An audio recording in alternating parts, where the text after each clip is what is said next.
This is going to sound like so much hate, and I swear it's not.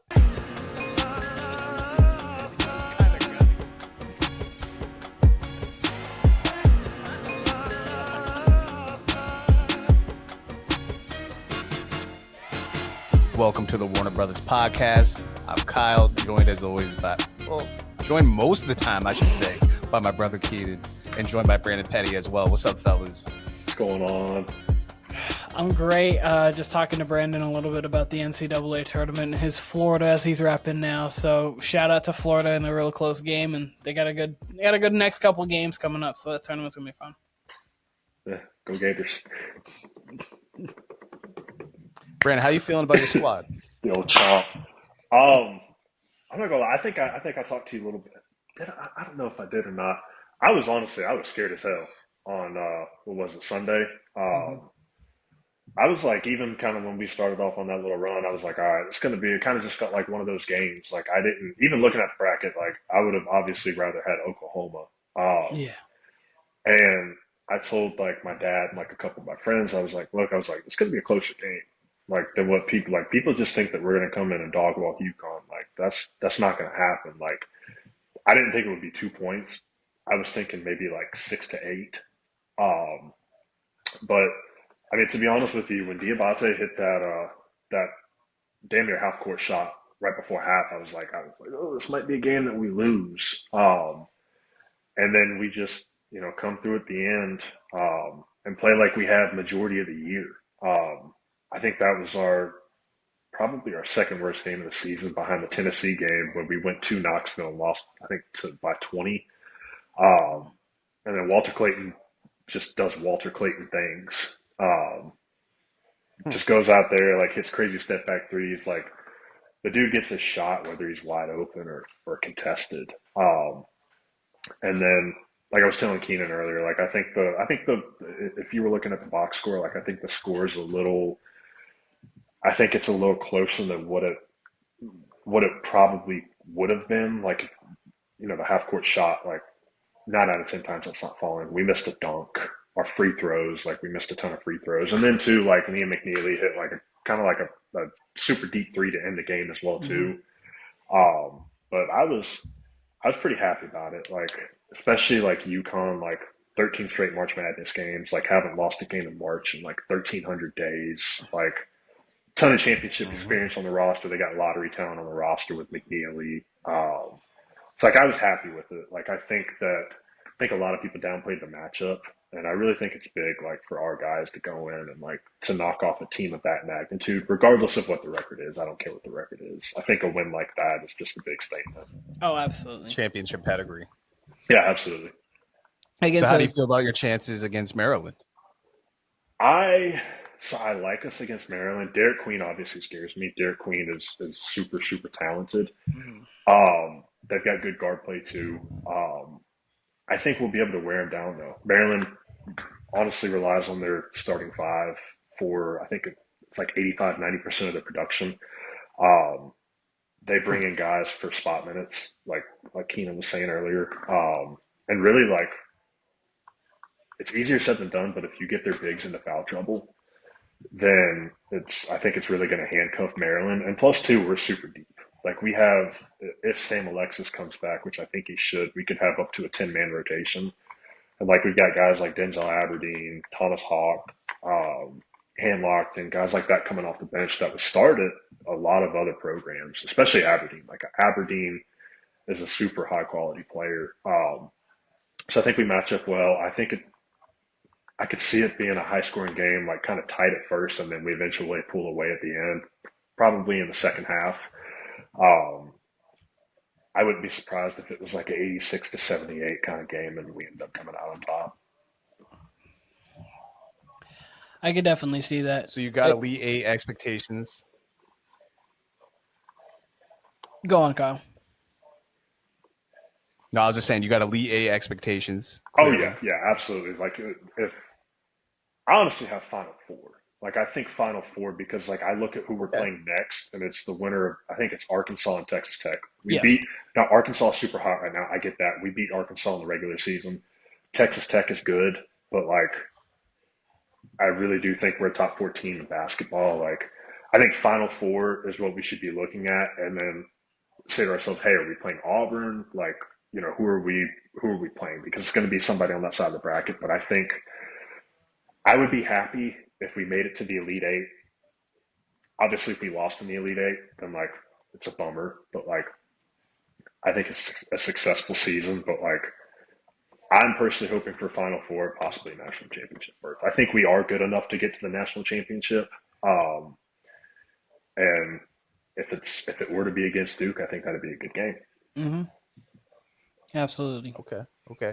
Last question about Florida, Branndon. Who's your favorite Gator basketball player of all time? Oh God, of all time. He's a Joakim Noah guy. I do love Joakim Noah, but shout to Joakim. So it could be Walter Clayton with how this goes, like with how this all finishes up. It could be Walter Clayton. If we win a national championship, then Walter Clayton's number one. But I love Corey Brewer. Corey Brewer is actually my favorite of all time. Corey Brewer, well, actually, I got a 1A, 1B. Corey Brewer and Chris Chiozza. Okay. Chiozza. Okay. I like it. Scotty Wilbekin would be like number 3 too. Scotty Wilbekin was nice too. I like it. It's a good crew of people. Okay. Y'all had Brad Beal too, right? Yeah, Bradley Beal. Brad Beal's a Gator, right? Brad Beal was a one and done with us. I think it was like the number one recruit in high school, I think. Yep. He was like a top 2-ish recruit. Trent was a very big fan of Bradley Beal in college. Like I was one of his favorite players going into the draft that year. So Trent, I remember that specifically because of that.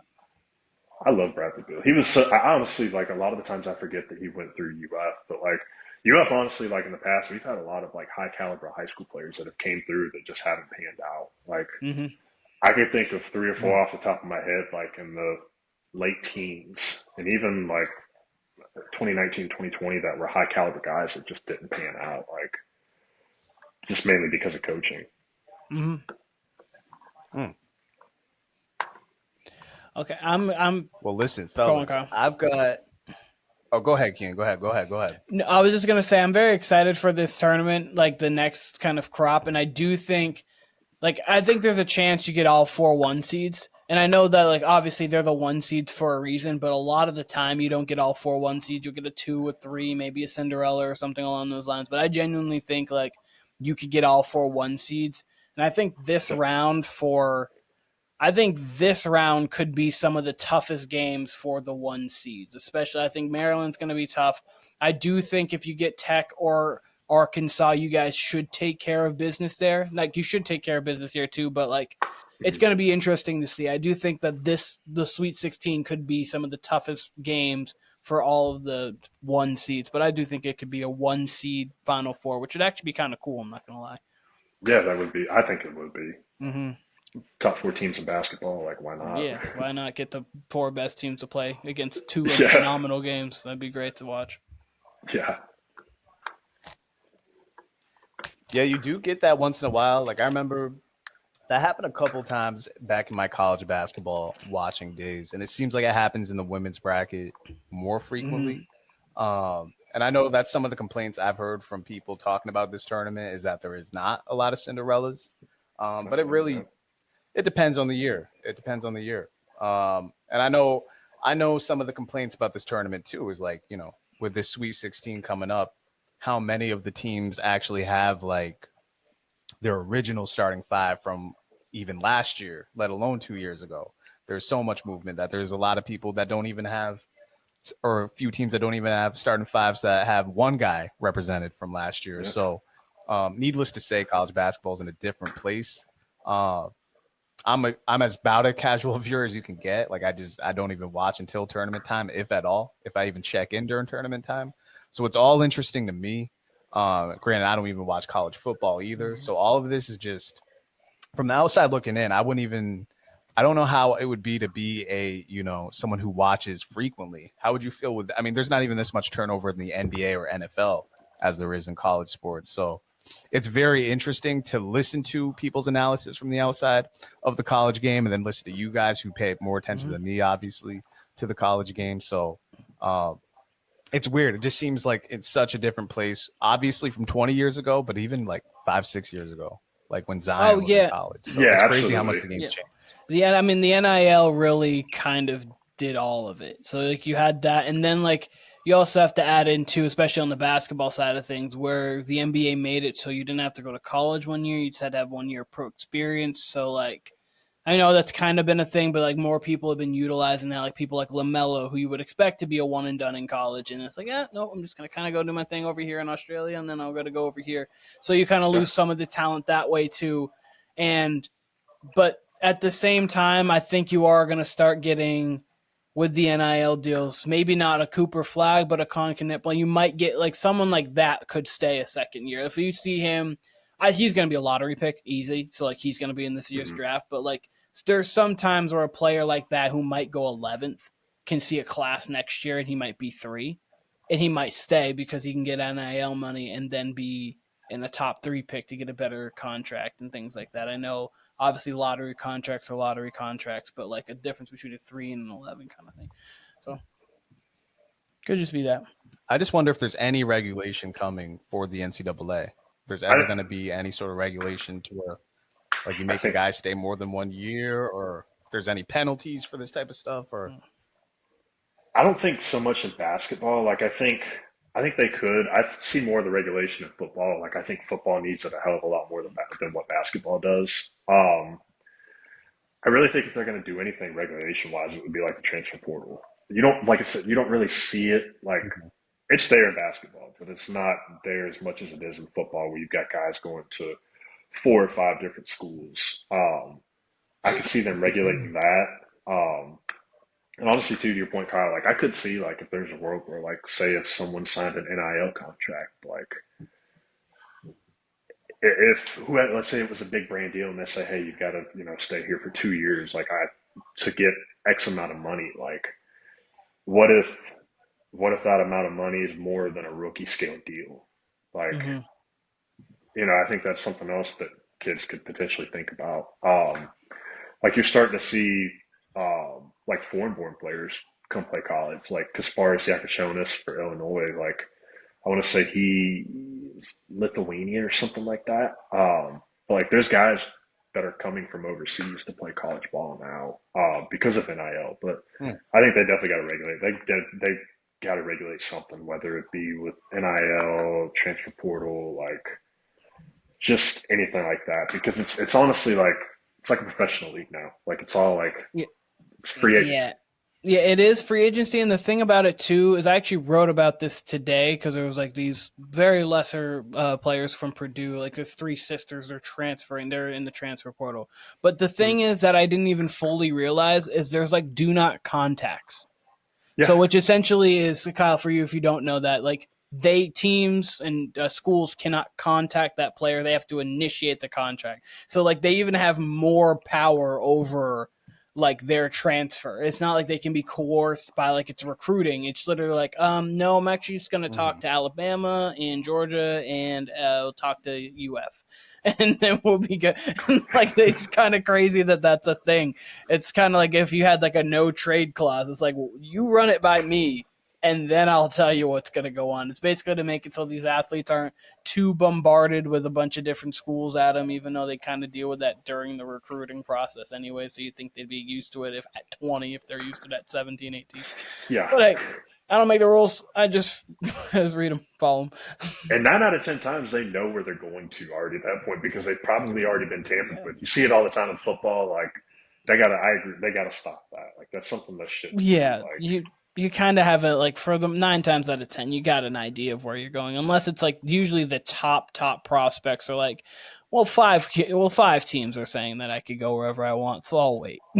But usually like the mid-level people are like, oh, I'm gonna get more money here. They're telling me I'd get playing time here. Yeah, I'll just go to the school. Yeah. Yeah.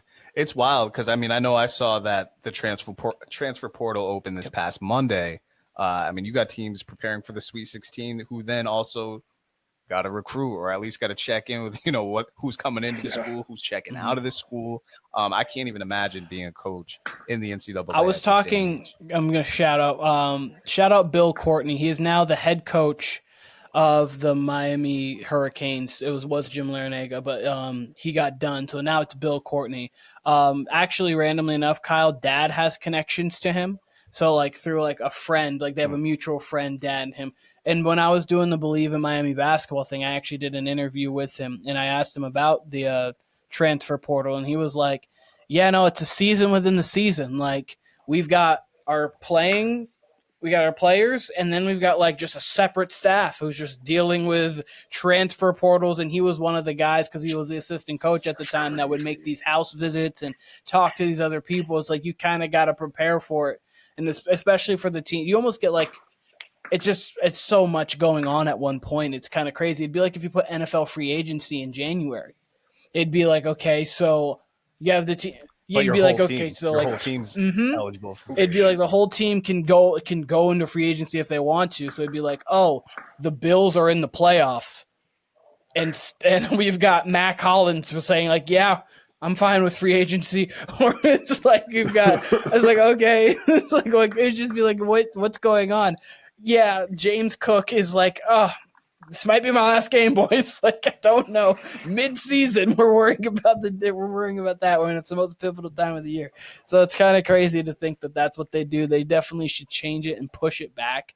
Like, there's no reason why this should be going on during the tournament. Like, it can wait. absolutely. It can wait 3 weeks. Like, it's not a big deal. Just let it after the tournament. But yeah. Alrighty, good March Madness stuff. Sure. Well, fellas, I've got 4 statements here. Love it. Music, basketball, or otherwise. Similar, Keen, to what we did the other day with Tim. What do you think, right? I'll throw out statements. You guys will give me your response, essentially, to that. Then I've got 4 kind of in the same vein, but it's almost word association. Mm-hmm. Kind of they end on a ... and you guys kind of fill in the blanks for me. That'll be in the second half. But we'll start. You guys ready? We'll just go into it without further ado. Alrighty. We'll start with college, since we started with college to open this podcast. Cooper Flagg. He will be the first freshman since Carmelo Anthony to lead his team to an NCAA championship. Brandon, what do you say to that? Damn. All right. As non-biased as I can possibly be, there's a very high chance that could happen. Like, Duke's a very talented team. Like, because like, obviously Cooper Flagg is like the top dog there, but like there's Colin Kneppel, Tyrese Proctor, Malouch. Like they've got like a solid 7, 8 guys. Like a lot of lottery guys too. Three players on that team will be off the board before pick 10, most likely. Mm-hmm. Yeah, they've got a really good team. And obviously, when you have Cooper Flagg ahead of it all, like, then that obviously is going to help. I mean, I think there's a strong possibility of that happening. Even, I hate to say it, like, even if it's against UF, like, if UF made it, I think UF has to play their A game. Like, I think it's definitely possible for UF to beat Duke. Like, you can beat Duke. Like, it's happened. They've obviously lost 3 times this year. But I think there's a strong possibility that it happens. Yes, Kyle. Give me a percentage on that. Give me a percentage on that, Brandon, and Keenan after. I mean, it's got to be more than 50, 60%. Like, I mean, it's college basketball. Like, there's a lot of variance too. Like, what's not to say that, like, if they get Houston, like, if Houston, beats them or whatever, like, I'll say 55%. I'll do the median. I'll say 55% just because of the variance of college basketball. Like, even how good they are, like, we've seen like mighty teams like this in the past kind of slip up or have a bad shooting game, and they end up, losing in the Sweet 16 or the Elite 8 or whatever. For sure. So with me, I've got this honestly at like 70%, and wow, they feel like UConn did last year to me, where they won, like UConn won every game by double digits, and it was like, if UConn plays their best, no one's really beating them. Like, Duke's lost 3 times this year. They've lost by 3, 5, and 6 points. Every Yeah. game's been close, and they lost to the Jayhawks, who were the number one team in the country at the time. They lost to Kentucky, who is And a Clemson. and Clemson, and the Clemson one was the one that was a little bit of the head scratcher, but the Kentucky one and the like those, you're not going to go perfect, so it makes sense. And Cooper Flag is just as good as advertised, which is why I think, he's leading his team in points, rebounds, assists, steals, and blocks. So, like, he's leading across the board and everything. Yeah. So yeah, I've got Duke, and I'm hoping someone it's going to be really shocking if Duke doesn't win to me. Like, Yeah. can it happen? Of course. It's March Madness is one game. These are still kids who haven't been in the highest leverage moments, but like, I'm kind of shocked I'm really shocked if they lost. But yeah, Duke 70%. I think they're winning it. Very interesting. So you're saying Duke over the field? Yeah, very interesting. Yeah. So outside looking into me, just when I used to watch college basketball, obviously like last decade was the height of one and done, right? So you had a lot of these star freshmen coming in, maybe even multiple star freshmen, maybe not a Fab Five, but maybe a Fab 3 or 4 coming in, have successful regular seasons. Then maybe the tournament didn't pan out. You'd get, you'd match up with an older team like Wisconsin, the Frank Kaminsky. What was my man's name? Sam Decker, Sam Frank Decker. Kaminsky and Sam Decker.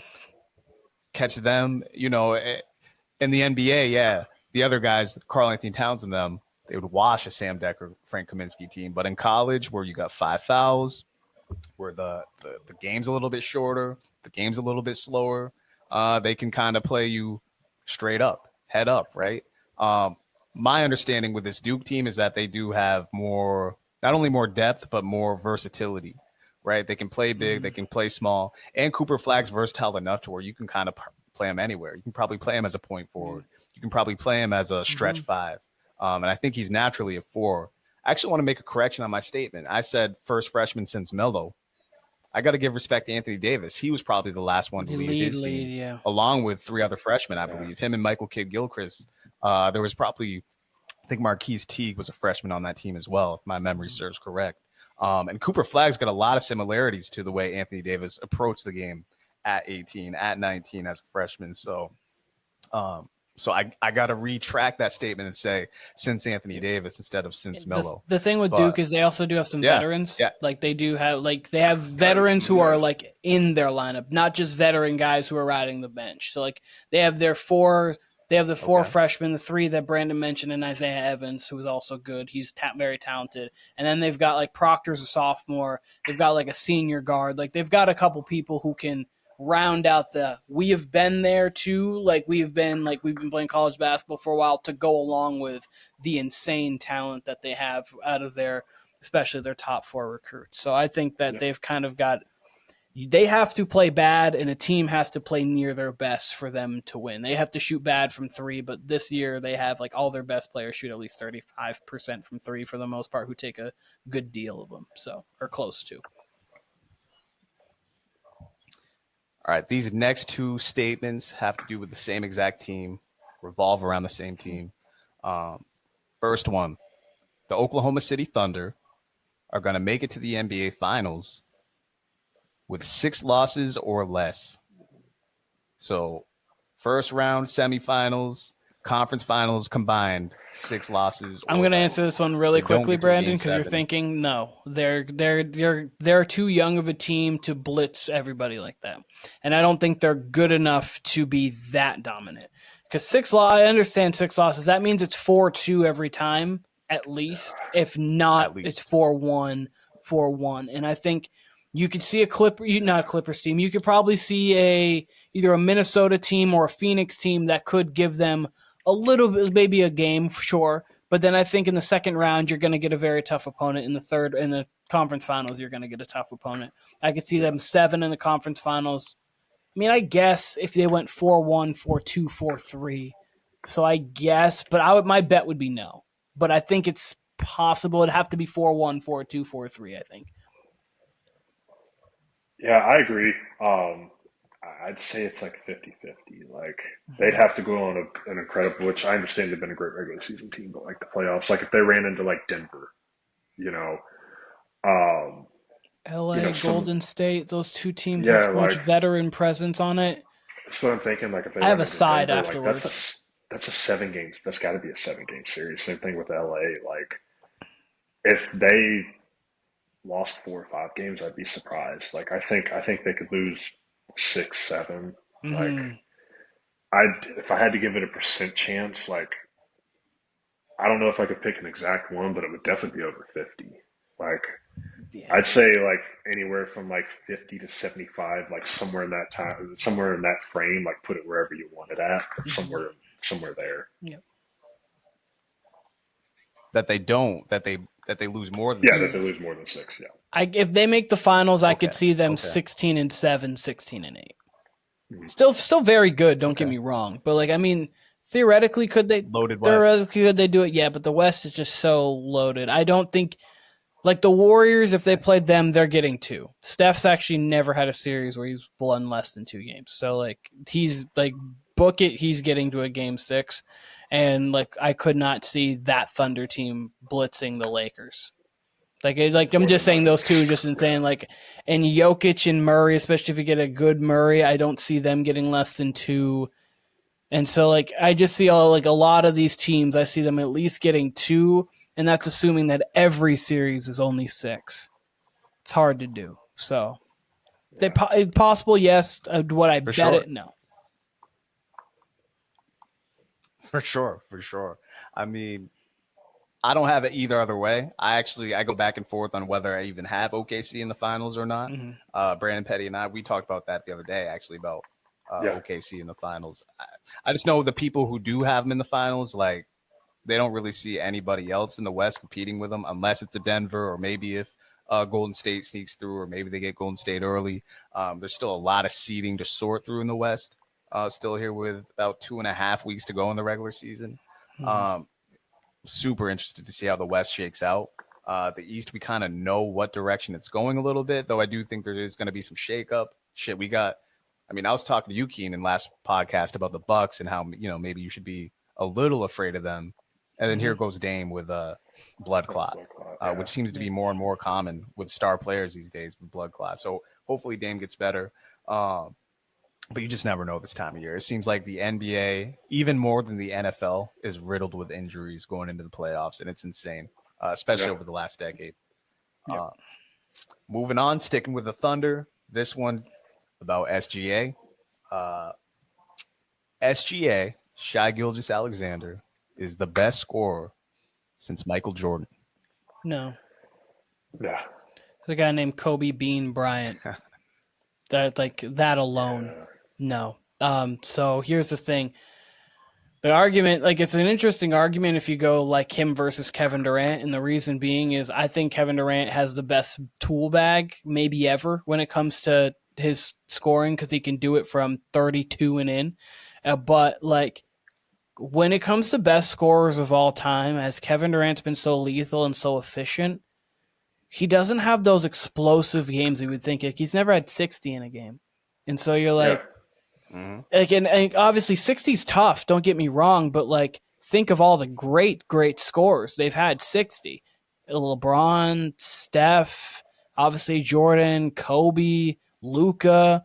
Like I think Shai might have. I don't know if Shai's gotten there yet. Actually, I know Harden. Like Harden obviously was an elite scorer. He's got to 60. Booker's even gotten 70. So like Klay Thompson's gotten 60. So like it. So it's just like Kevin Durant hasn't gotten to 60 yet. And for a guy who is that elite at all levels, you would assume him to get there. But when it comes to, I know this is a Shai question. No, there's a guy named Kobe Bean Bryant. That's just all. That's all I have to say. There's more, but Sure. just Kobe Sure. alone. Sure. Yeah, I agree. Sure. I agree. It's Kobe. Like you can't take Shea over Kobe. I Like, actually don't think, if I'm going pound for pound, I don't know if he's a better scorer than Steph. I think that's an argument. It's tough because like that's an argument. That's an argument. Shai's been more definitely. consistent as like he's got 30 points a game for 3 straight years. Like he's been more consistent when it comes to that. but like Steph's gone over 30 twice in a season. But like Steph, to me, like there's categories for scoring, and I think Steph's the most explosive scorer we've ever seen. When it comes to just like he can give you 20 in 3 minutes, it feels like. I have like Kobe's the most relentless, Curry's the most explosive, Mike's the best, and then like I would say probably the most efficient or like the most effortless would be like KD, and like just like kind of things like that. So like the Steph Shai argument I think is actually interesting, but either way I'd be fine with it if you went Shai, if you went Steph. But I think that's an interesting one. I posed that statement because I think SGA is climbing up the ladder for me quicker than I don't want to say quicker than y'all necessarily, because my gut reaction would be the same thing, Kobe, right? The one draw against Kobe, or the one draw back against Kobe, I should say, would be his efficiency, right? That's one thing about MJ is, regardless, it was 50+% from the field, right? So you're literally at MJ's mercy. That's essentially been SGA these last 3 seasons. He's at 31, 52% from the field, 36 from 3, and then 89 from the line. I mean, head up as a scorer, that's up there with anybody.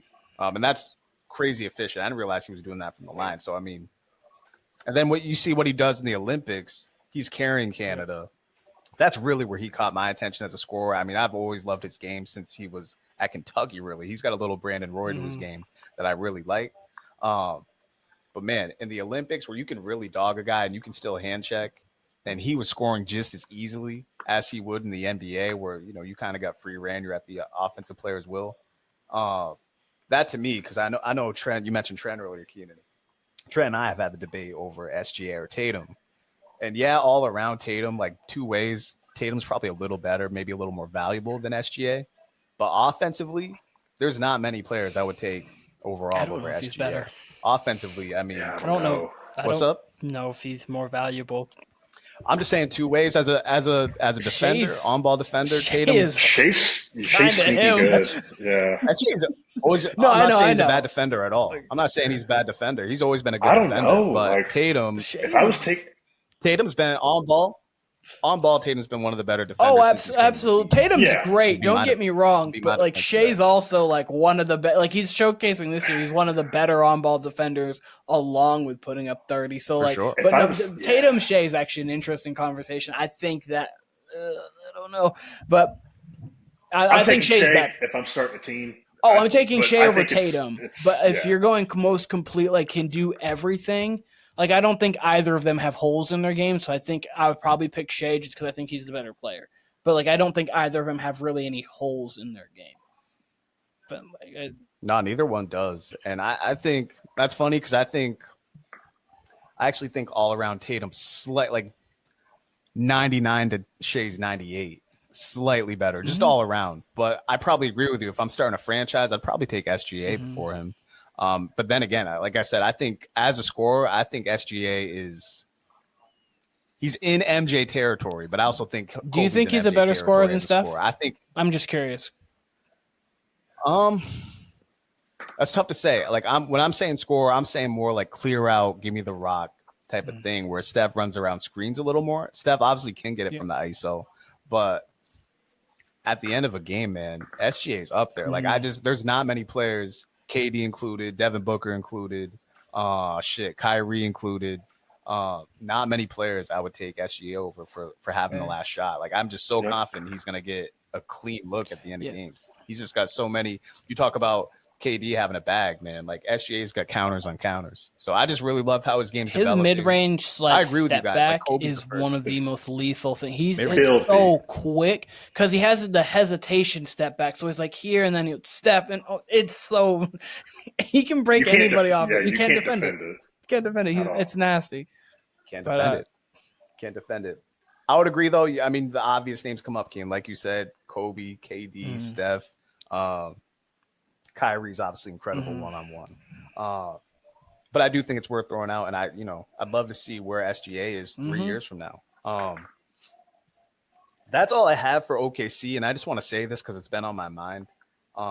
the way, as I just compared SGA a little bit to MJ, as far as his efficiency, as far as he can just get his own shot, having Jalen Williams at the 3, they've got more talent around them, but they could possibly in 3 years be like a baby MJ and MJ and Scott. Almost that's what Kyle and I talked about That- about a week or two ago. Yeah. But yeah, I didn't mean to cut you off, but no, you I was with some friends that were Boston Celtics fans. Anyways, long story short, we got into a conversation about who's coming out of the West, and I made a strong case for OKC, and the player that came up was Jalen Williams, and I'm a firm believer that Jalen Williams is a number 2 on a championship team. Jalen Williams is an extremely good basketball player, and he's gotten better every year. And they were like, no, like he's not a number 2, like he's not a very good player, this and that, and kind of got a little. I got a little agitated because I was like, all right, like you obviously, like, and I was like, no, like you're wrong. Yeah. Fred's like, y'all motherfuckers don't know ball. It's like, wait, what are we doing here? Like, so to me, Jalen Williams, I think, is a 2 on a championship team because, I predicted the Thunder to win the championship before the season. I did have my bold prediction of the Warriors winning the championship at the break, like right after they got Jimmy Butler. So that's my bold prediction. But I'm also if I had a second pick, it would be the Thunder. But I'm rolling with my bold prediction. But I have my pick, I'm feeling the Thunder. I'm rolling with a bold prediction because I said the bold prediction. But I'll give official predictions. But I'm going to try to roll with the bold prediction.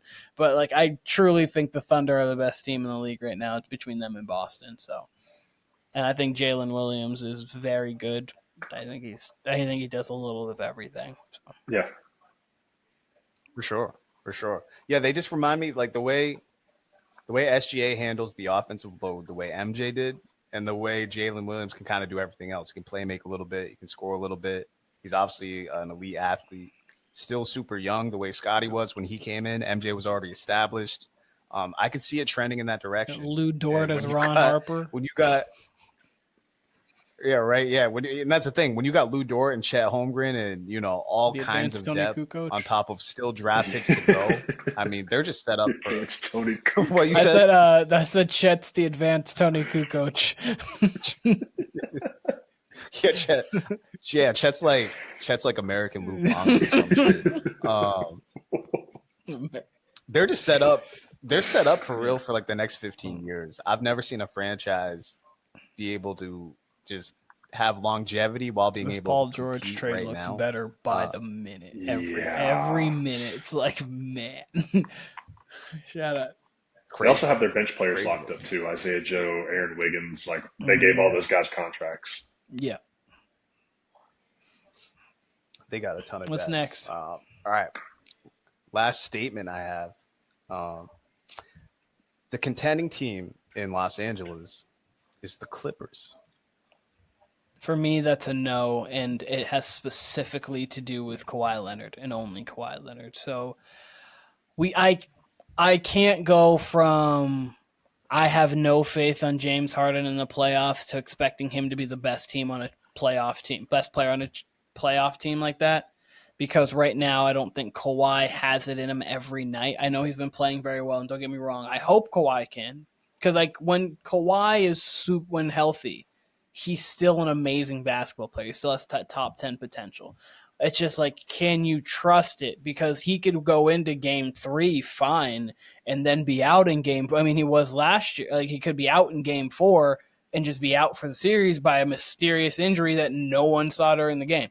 So it's you don't know. And then when it comes to the Lakers, you have LeBron and you have Luka. I can put more faith into that than I can put into James Harden and Kawhi. Obviously, when you go down the roster, Zubac is really talented. You've got Norman Powell, who's been playing very good, having a career year for him, and then they got pieces on the bench. But I do think Rui Hachimura has been playing well for the Lakers. I really like what Austin Reeves has been doing. He is legitimately one of the best third options in the league.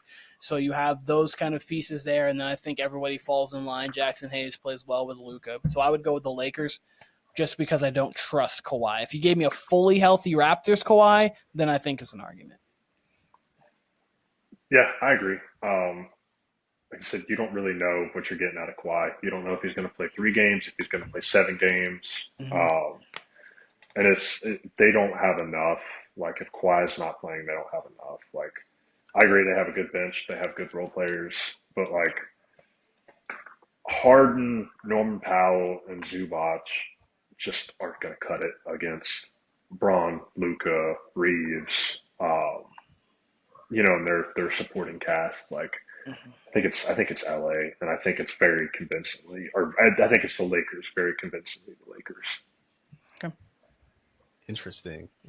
See, most of these statements that I threw out were to see what answers would be, your guys' answers would be. But this Clippers one, as of the last 2 or 3 weeks, where I was kind of out on them prior, and I didn't really know what I was going to get from Kawhi, man, this team is rounding into shape.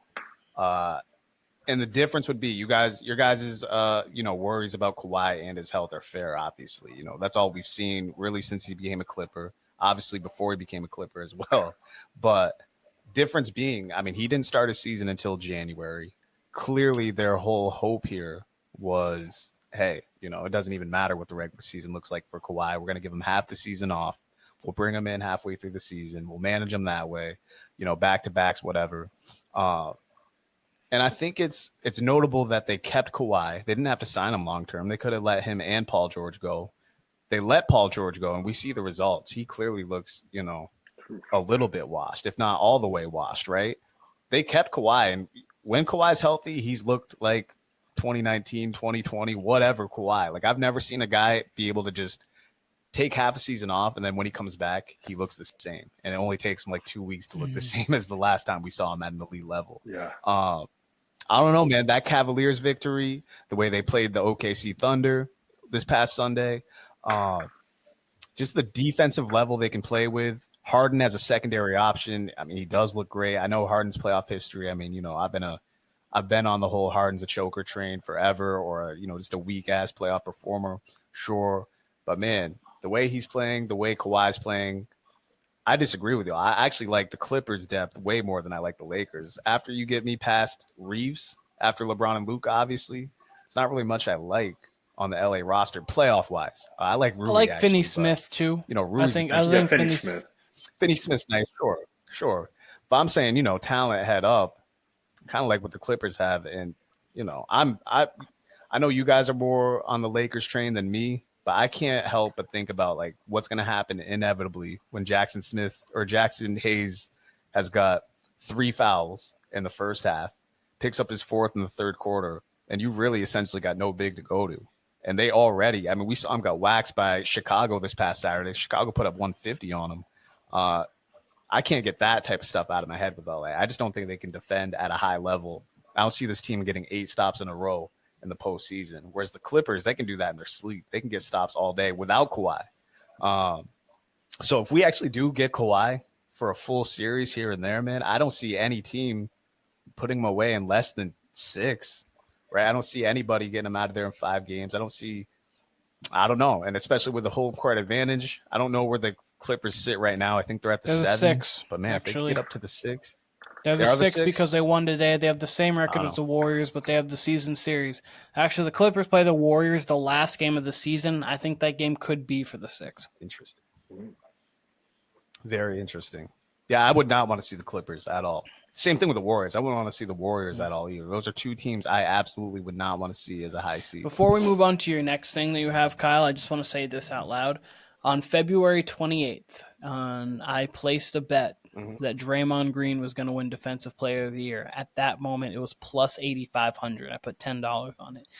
He is now a favorite or the favorite to win it. So if I do, I just turn 10 into 160 or 860. Sorry. So I'm actually kind of bumped that. That's a hell of a bet. How do you become the favorite? So a couple things. One, because the Warriors have, since the Jimmy Butler trade, the Warriors are the best defense in the West and maybe the second best defense in the league. It's like them efficiency-wise and the Thunder. So because of that, Draymond's been advocating for it. Kerr's been advocating for it. And sometimes with these awards, when you have people advocating for it, the stats can kind of back it up. It kind of just has a full wave. So listen, don't care. If I turn 10 to an 860, I'm happy with it. It's a hell of a come up. So I'm good with it. I'm not mad. Keep talking it. I don't. Draymond for Defensive Player of the Year. Go, Dre, go. Give it to him. Give it to him. But yeah. All right. Kyle, what do you got next? That's a flip. Just about all these statements, these kind of word association statements, just about all of them are music. Okay. One is not, and that's one we're going to lead with here. Me and Keenan touched on this briefly before. Brand, I'm not sure if you saw this either. I have not seen this interview. I haven't even seen clips of this interview yet. But LeBron James had an interview with Pat McAfee today. Seemingly, LeBron unloaded the clip and was way more revealing than he's ever been in a sit-down interview. I saw the first part I saw. Was so you saw it. Yeah, I didn't see the whole thing. I saw a good amount of bits and pieces though. Okay, so this LeBron James Pat McAfee interview is ...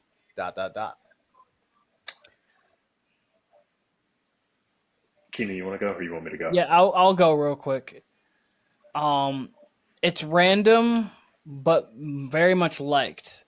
There's one point I want to point out about the one thing I do wish is that we got a little bit less of LeBron talking, like, and doing media stuff, because then moments like this would be even better.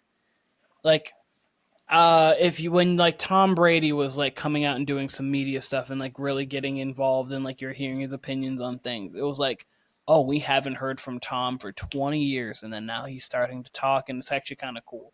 Like with LeBron, I like it. But with the LeBron, you do hear, like, you had the shop, and then obviously he has the podcast that he's doing on Mind of the Game. He did it with J.J. Redick, and then now he's going to be doing it with Steve Nash. And so, like, you've heard of LeBron a lot. He's very outspoken, which is good because having a superstar like that outspoken can be good in a lot of aspects. But random but good would be what I have, like, my statement as to finish the sentence. Yeah, to piggyback off that, I would say interesting and good. Like I thought it was like Pat McAfee's obviously like a huge show. It just like at first when I saw LeBron was a guest, I was like, damn, like that's kind of like first thought was like, damn, that's pretty interesting. Like I'm interested in watching that. So I tuned in throughout the day, like as I could on my phone and stuff, and like I thought some things they talked about were pretty cool, like how he went into his relationship with Kobe and like he went into his relationship with MJ. You know, at one point Pat asked him about, you know, flopping, and LeBron kind of came back and he was like, oh, I'm in like the bottom half of the league in free throws, and kind of like tried to debunk that. It was hilarious, and like he was honestly like LeBron was very like he was straight to the point, but he was extremely vulgar too. Like, which is like it's cool. You know, it's cool to see like somebody that like a lot of the times if you watch him on national television, you don't see that side of him. A lot of people just see him playing basketball. Mm-hmm. Some people might not have watched the podcast, you know, whatever. But I think it was good, like to get like the face of the NBA, you know, one of the greatest players of all time, like just to have a sit down conversation with him for a couple of hours and kind of maybe ask the questions that maybe not a lot of people are going to ask, you know, or probably won't ever ask. So I thought it was interesting and good. For sure. I mean, I think it's incredible. I have so many questions as to why this is happening right now, why in March, why obviously it's towards the end of his career, but why when he's still in his playing career? Why, Keenan, you mentioned the shop, why not on the shop? I think the shop's dope, but one thing about LeBron that, you know, is apparent to me, he's very careful of what he says on social media. He's very careful of what he says in the shop. Like, he's very narrative driven. He likes to control the narrative, right? Which is why the whole thing with Stephen A. Smith a couple weeks ago was very interesting to me. I can't imagine how many games Stephen A's done with ESPN that have been Lakers games this year. And LeBron takes the opportunity when Stephen A's courtside to call him out about Bronny, when he's been calling out this whole Bronny thing since the draft, since June probably. So that stuck out to me with the whole LeBron and Stephen A interaction. LeBron obviously fired back today about Stephen A, and I saw Stephen A replied. So the fact that LeBron did it with Pat McAfee, of all people, someone who's tied to the NFL, someone who, as Brandon said, has a huge platform. But, like, you know, if you would have told me yesterday without knowing who the host was, all right, you got 10 guesses for whose platform LeBron's going on for a tell-all, damn near a tell-all. I don't think Pat McAfee would have been in that 10. If he was, he would have been towards the bottom. So that's just super interesting to me. I wonder why. I wonder if this is going to be an Aaron Rodgers type thing where he's coming on more. I just have a lot of questions, and it's going to be the first thing I tune into after we get off this podcast. I cannot wait to watch it. I purposely did not watch clips for that reason. So super intrigued. And one thing I just want to present, this wasn't anywhere on my dais here. Have you guys heard about Rich Paul getting Saudi-backed money to make an NBA competitor after LeBron's career? It'll be LeBron and Rich Paul, the Saudis, and it'll essentially be kind of what Live Golf is to the PGA. It would be like what the Saudis are doing, you know, in international soccer. They're getting a lot of the, like, Cristiano Ronaldo plays in Saudi Arabia, and, you know, they're getting a lot of the big name players. But this would be essentially what Live Golf is to the PGA. So it'd probably be less teams, probably 10 teams. You know, I'm just throwing shit at a wall here, but less teams, but it would be insane money. Saudi, you got more money than God.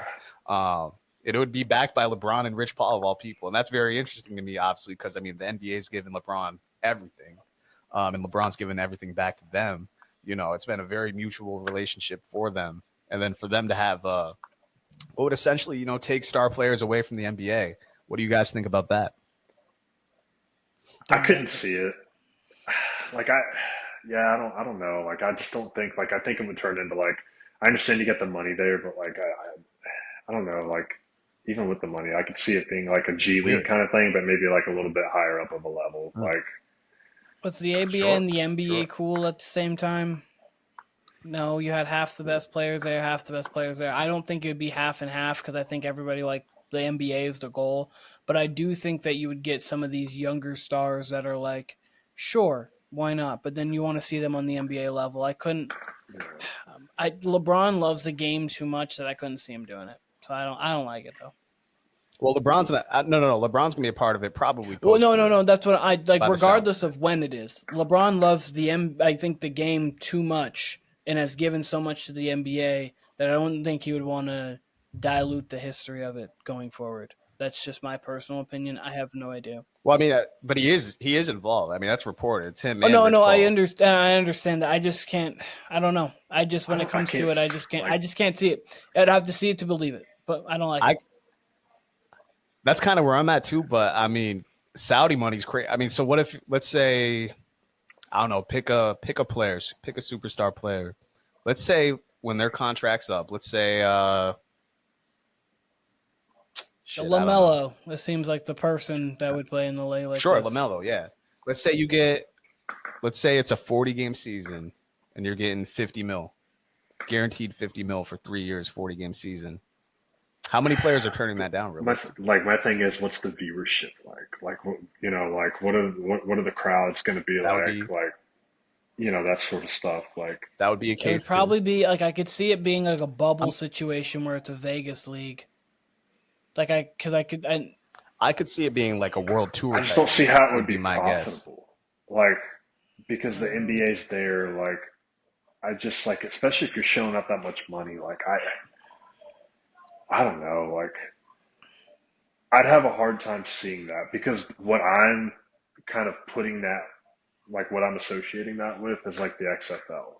Yeah, that's exactly what I was just about to say. Like, literally, the next sentence was the XFL. Really? I'm not even kidding. No, that's like they've tried multiple times. Like, it's failed. Like, they've had, you know, they might not have had top tier players, but like, there's a lot of guys that were high profile players in college that like we all know about. Like, whatever. But like, it would kind of have that vibe to it. Like, I think it would be cool for like maybe like 2 or 3 years, and I think eventually it would just kind of flame out. Yeah.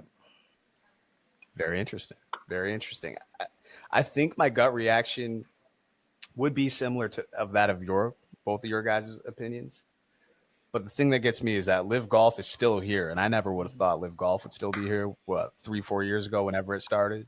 And on top of that, man, just Saudi money, it's endless pockets. That's something the XFL, the ABA back in the day certainly did not have. Where you'll just have unreal funding. And who knows? Who knows at the end of the day what talent you'll be able to attract. If you attract no talent, then it's not going to matter. But if you can attract, maybe a LaMelo Ball, maybe even a higher level player, maybe someone like a higher level foreign player. I can't see Jokic doing it, but maybe a Luka Doncic. Be hard for me to see that too. But man, if you're throwing 50 M's at someone, there's no telling what they're going to do. You've seen that. But here's the thing. Yeah, Here's Sabonis the thing. the face of the league. NBA players get that. Like your high end NBA players get 50. They do. So that's they do, but 50 for less when you already. I wouldn't be surprised to see some of these players the way we've seen them prioritize. It would have to be mid-level players not playing. Like it would have to be players who like I could never see Cade Cunningham do it, but I could see Dante DiVincenzo doing it for 50. Duncan Robinson. I could see those guys, and that's cool and all, but as cool as it is, I don't want to go Duncan Robinson versus Dante DiVincenzo. Does not seem like the match that I'm. The cool thing that was unrivaled for the WNBA was two things. One, it was not during the WNBA season. And two, every one of the best players, pretty much other than Caitlin Clark and Asia Wilson, were in the league. So, you had your best players playing basketball.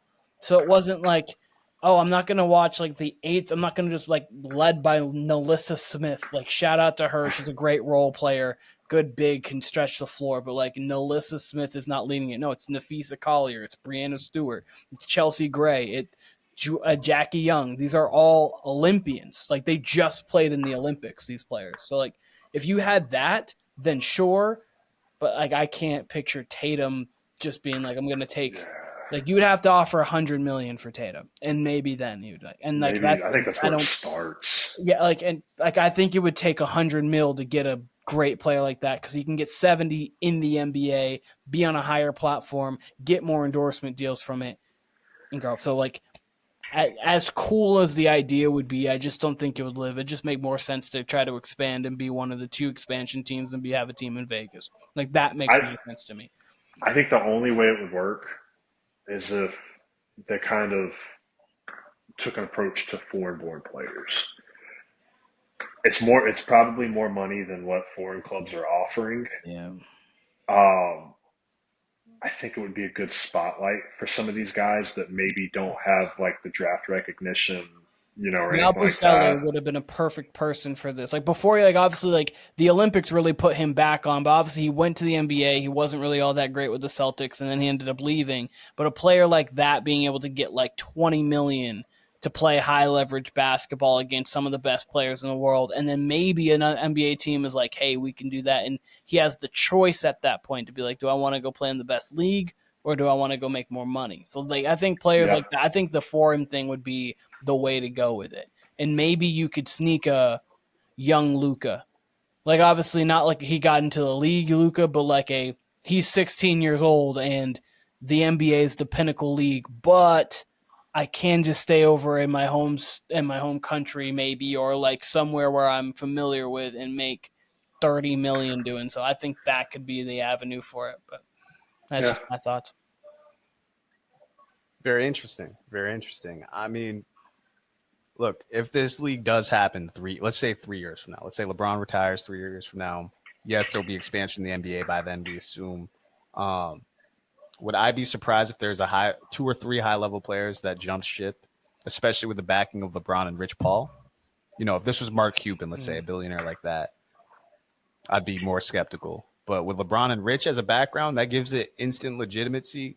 I think we could see not players the level of Tatum, SGA, but there would be 2 or 3, maybe a LaMelo, someone like that who's maybe in a losing situation. Maybe shit's not getting better, and it's oh, you're going to offer me 50, 55 M's just to come play 40, 50 games, two games a week, and I'm taking a world tour. I think that would be more enticing to certain players. Not all players, but certain players. I think you'd have to not care about the game like that. The winning. And there's players like that, don't get me wrong. I think there's a lot of players like that. I think Nuggets J.R. Smith would have done it. like things like that. Oh God, yeah. Like, But I think there's stars like that now. I think there's more stars like that than 10, 15 oh years yeah, ago. I think, and that's social media too that comes along with that. So yeah, I would agree with that. What's next? All right, let's move on to Mhm. music. We'll start with this one. This Playboy Carti album is ... I haven't really listened to all that much of it. I thought Kendrick's feature was cool, but not my style. Would be what I would put. He's just not me. Yeah, my word would be buns. Like honestly, I like the one song that had Kendrick on the hook, and It's a it was good choice literally or something like Mm-hmm. that. What Backdoor. backdoor? Oh, not Yeah, the where Kendrick's verse, but like Backdoor. the yeah. yeah, like that was like the I did like the other song with the Kendrick verse, but like if I were to go back and listen to it, it's just the Kendrick verse. Yeah. Like I can tolerate Cardi in that song, even though he sounds like a 12-year-old kid screaming backdoor. Like I can pause. Yeah, that's literally what he sounds like. Like I I skimmed through like the other 35,000 songs that are on there, and it just like it sounds so Too many terrible. reasons. Like it's all like it's horrible. Like yeah, buns. I actually, so my word for it would be harmless. I actually, from what I've heard, because like you, Brandon, it's way too much music to just sit and listen to. Mhm. I've listened. The majority of the songs I've heard have like the A-list features on it. Like he's got Weeknd on there, he's got Future on there. Obviously, got Kendrick on a few tracks. Travis. All those I've heard have been listenable and have been pretty good. I'm with you. Backdoor. That's been like my favorite track as of the last 3 days. Like I've been listening to that actually pretty heavy. Yeah, I love that song. Then on the album, that's followed by a track by Skepta with Skepta as a feature. And I don't really normally like British rap. Kind of fuck with the song. Carti's a guy like me and Keenan had our little cousin on here 3 months ago, and he was the one messaging me about this album. Like he's like Carti's like God to him, and I don't understand it. Carti's also like in his mid-30s, but he sounds like he's like 22, 23. Yeah, no, yeah, I don't understand sounds like it. an 18-year-old SoundCloud rapper. Like It's weird. And then so there's songs on here like his feature on Type Shit, like Carnival, where he's actually like rapping with a deep voice. And those songs actually sound decent. So I actually enjoy the album more than I thought going in, especially after a whole lot of Red. That was just a terrible album. It's one of the worst albums I've ever heard, probably. But I actually like Die Lit. I think that came out in 2018. I think we've talked about that, brand. Like that's actually a decent album, even though you don't really understand what the fuck Carti's saying. I actually like the beat selection from what I've heard, but I've also not heard all 30 tracks. So there's a chance like the other 22 tracks are just, as you said, buns. So, but what I've heard from it so far, harmless, and I actually kind of like his beat and feature selection. I can't imagine how expensive this album was for the features.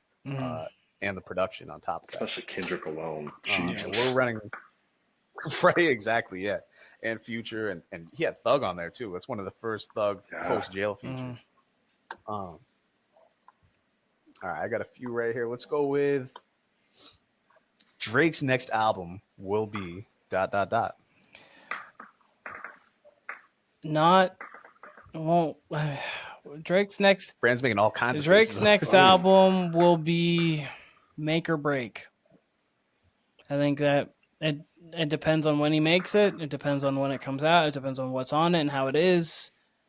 Because the next one bet is going to be a rap album, most likely have a lot of it on it, and it's going to be still compared to Kendrick. I'm sorry, like it's just going to happen. Like it's because like I'm sorry, you cannot compare his party and that you can't compare that to Kendrick. So it's going to be make or break. I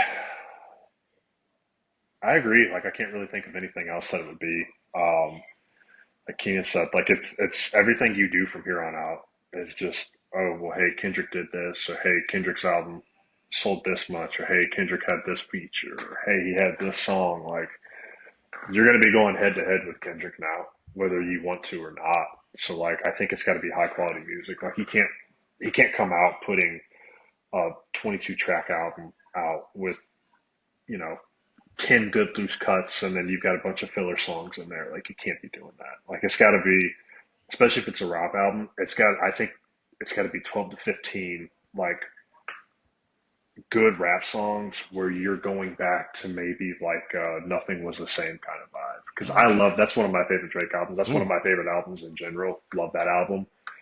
I think you got to get back to that where you have like where Drake goes back to just rapping overall, but then also he's kind of got that like laid back kind of like lyricist vibe about him. Like I think you got to go back to that. I think if you come out making more like SoundCloud music and more like radio music or whatever, like I think it's going to be bad. Yep. I actually don't really have a word for this as I was prepping this. I actually just threw this in like as we were in the pre-show. I kind of just threw this on here. So I don't really have an answer the way I have an answer to the other ones. I will say this, though. He's kind of giving us a preview on Give Me a Hug, right? He's essentially talking, especially in that latter verse from the beat switches, he's essentially saying, I'm going back to the strip club. All the bitches miss me. Give me a hug, right? Like, that's his whole thing. It's kind of clever, honestly. I think that's the direction he's going. I think it's going to be a heavily club album, right? Club anthems. And I think that'd be the way to get back because you're not going to out-rap Kendrick. No. He had the opportunity. We saw what happened. There was a way he could have possibly won or maybe competed. But I mean, it was a 10-6 victory for Kendrick, right? So I mean, he bodied Drake. We know that.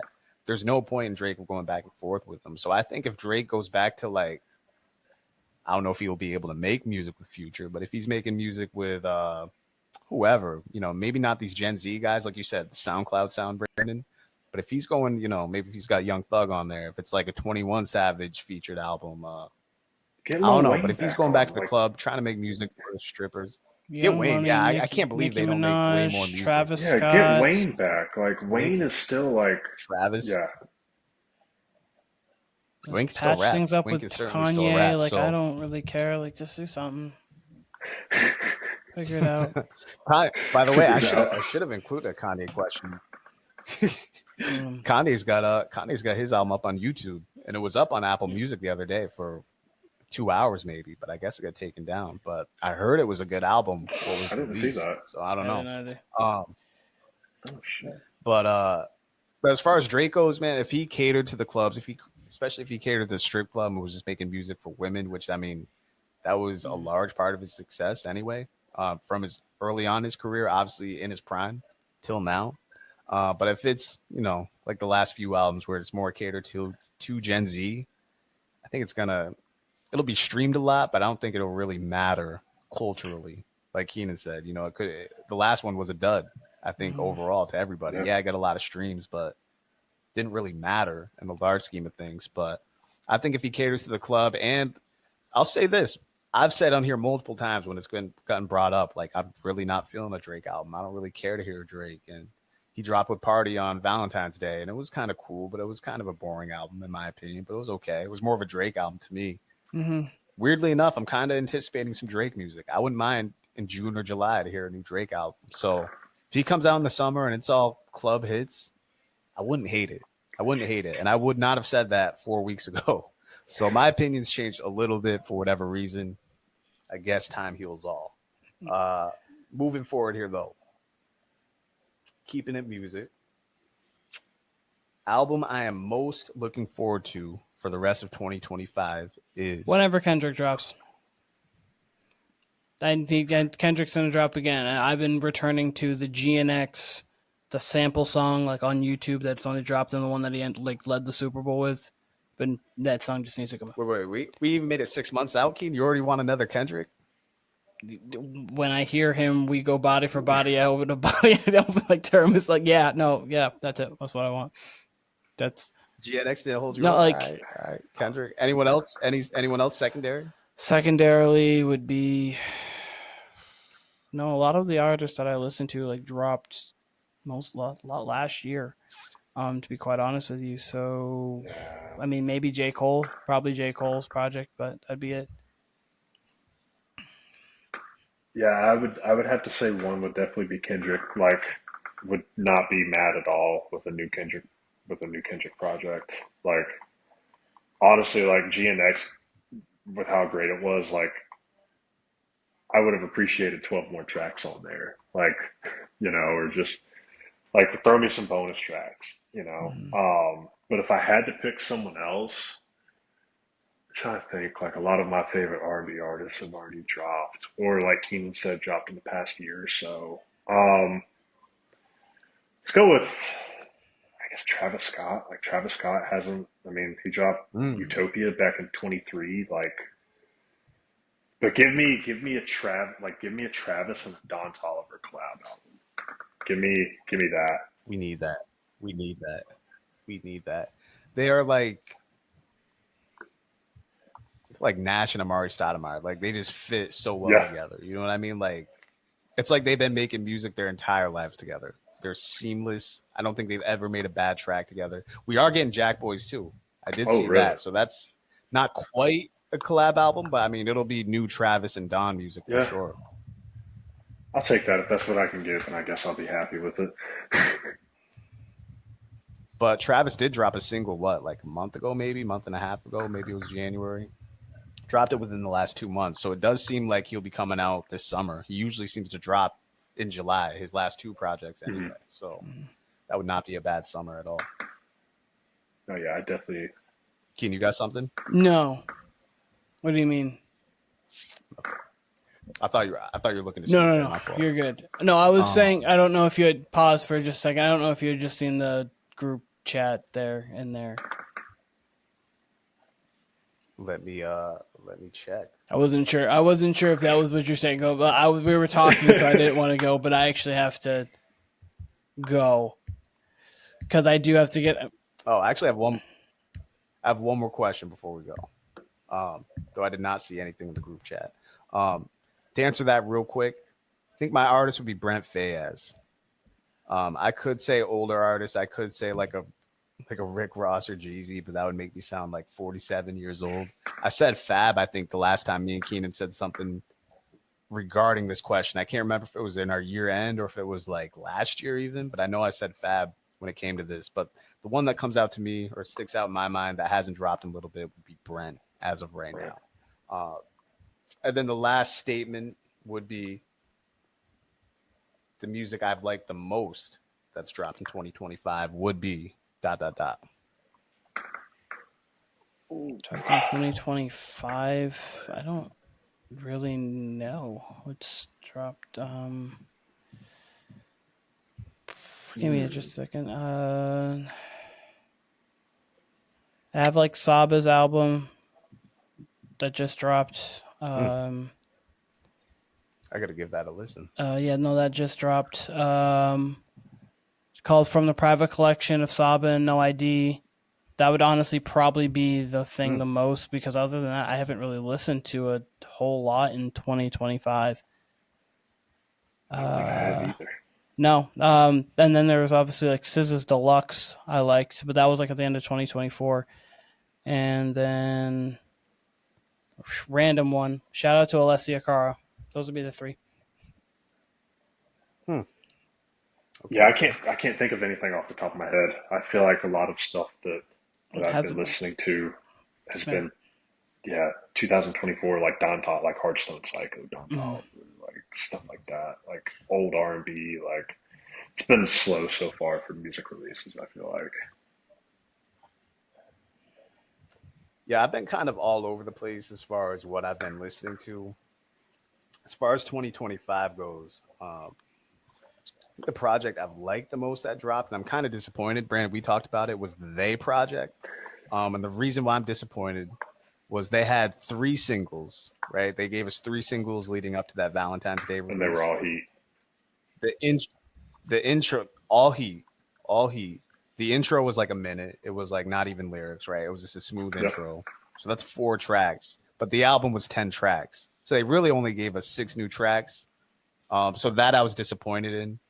Great album, regardless. Amazing album, yeah. Trying to see what else has dropped. And Brandon knows this because we've been talking music a little bit. I think what's been in my rotation the most the last 2 months, month and a half, has been Leon Thomas's album that dropped, I think, in either September or October. think That's one of the best R&B projects I've heard in quite a while. Keenan, for you, I think this would be a mix of. He reminds me a lot of Sir. I think you would love this album, Keenan, if you haven't heard it. I haven't heard it, but from Victorious, so shout out by to him. Leon Thomas. No, that album is. He is, yeah. I found that out too. I was like, this guy's a Nickelodeon guy, apparently. He actually helped incredible produce. album. It's truly he helped probably produce my favorite album. Snooze by SZA too. Oh, shit. He actually was like creating the beat, and SZA walked by, heard the beat, and then they kind of collaborated on it together. Damn. No shit. Yeah, no, it's a super dope album. Chris Brown dropped a remix to Mutt this past Friday. Yet to see the releases for this coming Friday as of yet. I do got to see what's dropped 25 because you're right. It does kind of seem like it's been light so far through January and February. It does seem like we had one big release. It's not coming to me though, for whatever reason.